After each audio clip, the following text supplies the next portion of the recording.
Hi everyone, Ovilee May with ESPN Esports, and today I am here with Golden Guardians head coach Nick Inero Smith. How are you? Doing good. How are you? I'm pretty good. We brought you in here today because I wanted to talk to you about all of these in-houses that you've been setting up with all of the players during the off-season. For people who don't know what an in-house is, it's basically like a pickup game for League. Yep. But how did all this come about? So in-houses have kind of been a thing for a while, to be honest. There's always been some form of it happening, whether it's staff running it or other players. Kind of wanted to bring that back up. I know High started it this year for a little bit. He had like a temporary little set of in-houses. Those died out.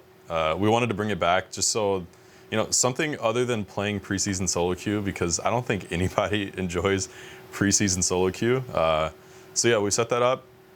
It's been running pretty great. Players seem like they're really into it, and it feels 20 times better than their alternatives. Yeah. So whenever I open up Twitch, I see Pobelter, I see Xmithy, I see Smoothie. Literally everyone's streaming these in-houses that you've put together, both pro players and academy players.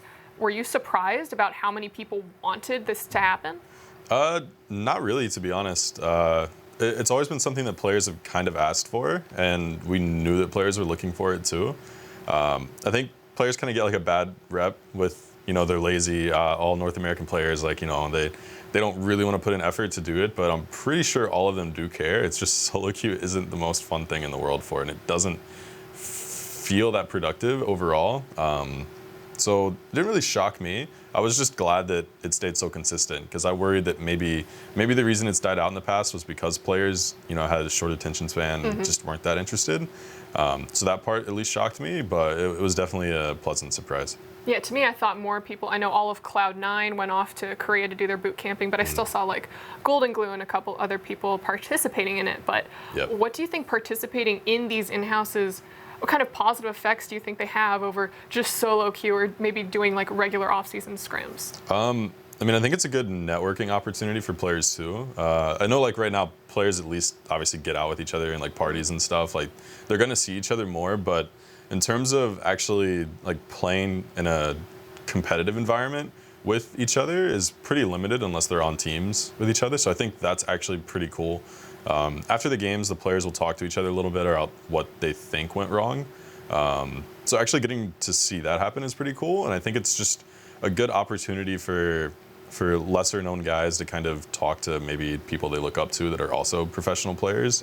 And it's good for the academy guys too to, every now and then there's not going to be enough LCS guys playing in the tier 1 games.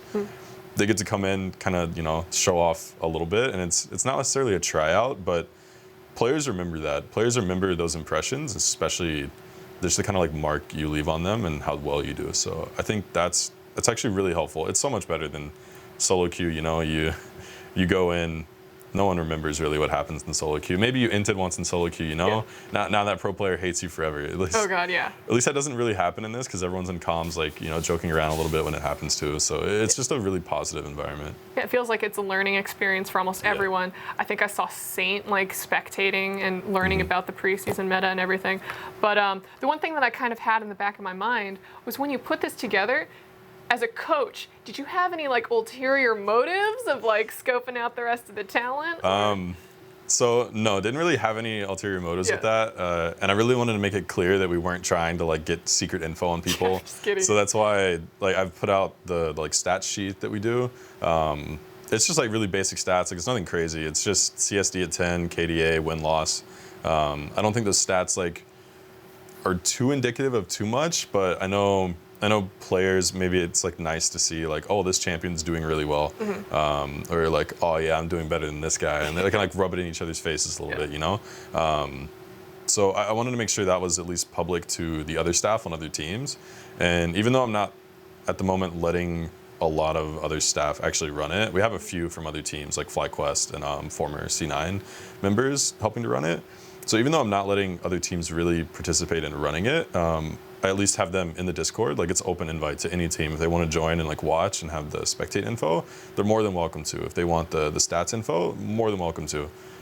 So I definitely don't want it to seem like I'm trying to get an advantage over it. But I'm definitely watching. So if if I'm watching and like other teams aren't, and there is something to get from it, then I'm obviously going to take that because they have the opportunity as well. Well, now that you've watched all of these games and in-house has happened, do you like what you see so far of the meta of the players? Like, what do you think how do you think these in-houses will reflect on next year? I mean, obviously, it's still preseason, so it's hard to tell like what's going to change. Like, I think there's like a nerf patch coming out really soon for a lot of this stuff. Yeah, all that stuff's getting destroyed. So, I like so far that there are. There's the joke right now of Mash. His in-game name is Mr. Dickens. That's his name, and he's playing like nothing but mages bot lane. So that's really cool. I really liked when that was happening when we were on Echo Fox. I liked having mage bot lanes. I like having this weird like different stuff. So seeing that's great. I really hope that stays. I hope that stays a part of the meta overall.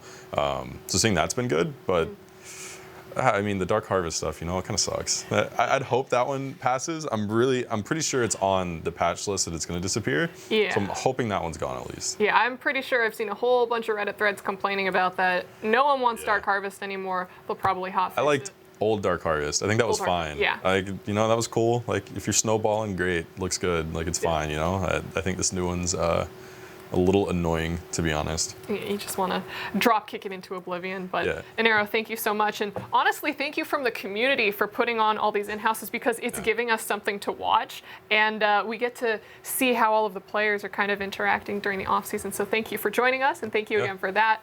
That's it for us here, everyone. I'm Ovilee May with ESPN Esports.